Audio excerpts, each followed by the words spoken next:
Now, what happens if the egg is fertilized by the sperm? Well, a zygote forms, and this zygote will divide many times. It will also implant into the endometrium, where it will continue to divide to form an embryo, and this initiates the process of pregnancy. Pregnancy causes the development of the placenta and the amnion. And according to your syllabus, you should explain the structure and function of the placenta.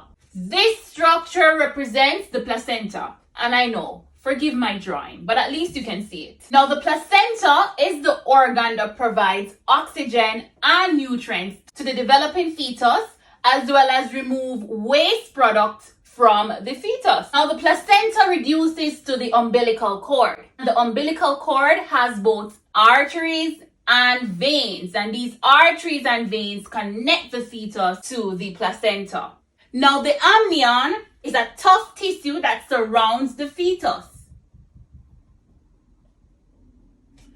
Now, this amnion secretes a fluid called amniotic fluid, and this amniotic fluid cushions the developing fetus. The amniotic fluid also allows the developing fetus to move inside the amniotic cavity, and this is very important, especially for the development of the fetus skeletal and muscular systems. Now, at the end of the mother's gestation period, the amnion will rupture to release the baby from the amniotic cavity. The final objective says, discuss the effects of maternal behavior on fetal development. Now, the successful development of the fetus depends on the mother's activities.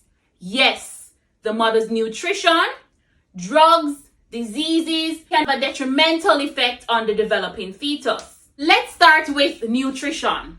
Now, eating a nutritious diet promotes the healthy development of the fetus body systems, supports the fetus birth weight, and reduces the possibilities of birth defects. Nutrients like carbohydrates, proteins, and minerals are very important in the development of the fetus. Secondly, drugs. Yes, drugs can have some serious effects on the developing fetus. Some of these drugs include alcohol, nicotine, and chemicals from cigarette smoking. Now, alcohol can cause fetal alcohol syndrome. Fetal alcohol syndrome results in brain damage to the baby as well as growth problems.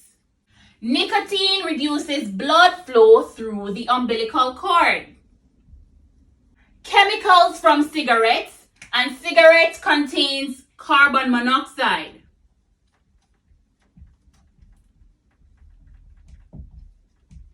Chemistry students, remember this term when I was talking about ligand exchange? Yes, carbon monoxide is going to compete with oxygen for the heme molecule to form carboxyhemoglobin.